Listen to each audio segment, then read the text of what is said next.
അമൃത് തെളിക്കുന്ന മാസമാണ് കർക്കിടകം. ഇന്നത്തെ ദിവസം വീട്ടിൽ വളർത്തുന്ന 20ഓളം ചീരകളെ പറ്റി പരിചയപ്പെടാം. വരൂ. ചുവന്ന ചീര, വയലറ്റ് കളറിലുള്ള ചീരച്ചേമ്പ്, കൊളുമ്പിച്ചീര, പയറ്റില, ഇത് വയൽ ചീര,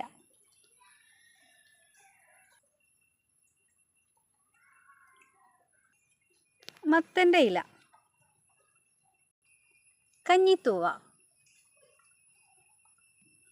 കോവൽത്താള്, കുമ്പളത്തിൻ്റെ ഇല, കുമ്പളത്താള്, പൊന്നാങ്കണ്ണി ചീര, നെയ്യുണ്ണി,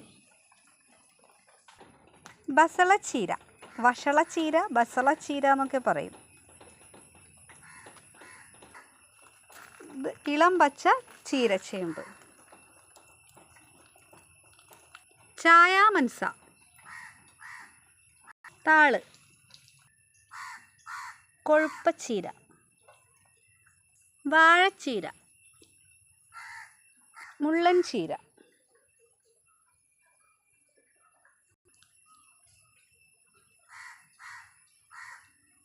തഴുതാമ. രണ്ടിനും തഴുതാമ ഉണ്ട് കേട്ടോ. ഗ്രോ ബാഗിൽ വേറൊരു തരം തഴുതാമയുണ്ട്. ചക്കരക്കിഴങ്ങിൻ്റെ ഇല, പയറ്റില, മുരിങ്ങയില,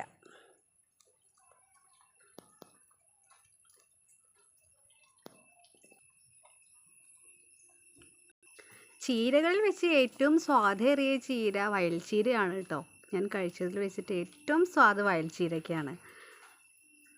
ചായാമൻസ വെക്കുമ്പോൾ ഒന്ന് വേവിച്ച് അതിൻ്റെ വെള്ളം കളയണം. കട്ടൂറ്റി കളയുക എന്ന് പറയില്ല. അതിന് ശേഷം തേങ്ങയൊക്കെ ചേർത്ത് തോരനാക്കി വെക്കാം. ഒന്ന് ഉപ്പിട്ട് വേവിച്ച് ആ വെള്ളം ആദ്യം കളയണം എന്നാണ് പറയുക.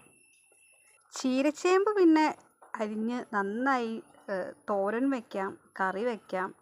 ചൊറിയൊന്നുമില്ല, വളരെ സ്വാദാണ്. തണ്ട് മേലെയൊക്കെ കൂടി ഒരുമിച്ച് വയ്ക്കാം. കിഴങ്ങുണ്ടാവില്ല ഇതിന്. ബാക്കി എല്ലാ ചീരകളും നിങ്ങൾക്ക് പരിചയമുള്ളതാണല്ലോ. പിന്നെ നമുക്ക് മുളകിൻ്റെ ഇലയൊക്കെ ഉപയോഗിക്കാം കേട്ടോ. ഇതിൻ്റെ ഇടയിൽ ഒരു ചെറിയ കുഞ്ഞു മുളക് ഇല്ലേ, അപ്പോൾ മുളകിൻ്റെ ഇലയും നമുക്ക് ചീരയിൽ ഉൾപ്പെടുത്താവുന്നതാണ്. ചീരയായിട്ട് ഉപയോഗിക്കാൻ പറ്റും. ചായാമൻസ കാട് പോലെയാണ് നിൽക്കുന്നത്. ഈ മഴയത്ത് ഭയങ്കര കാടായിട്ടാണ് നിൽക്കണേ. അപ്പോൾ അതൊക്കെ പെട്ടെന്ന് ഉണ്ടാവും. ഇപ്രാവശ്യം ഇലക്കറികളൊക്കെ ധാരാളം ഉപയോഗിക്കുക. കർക്കിടക മാസമാണ്. ഇനി ഫ്ലാറ്റിലോ നഗരങ്ങളിലൊക്കെ ജീവിക്കുന്ന ആളുകൾക്ക് പറമ്പിലൊന്നും ഈസി ആയിട്ട് കിട്ടില്ല.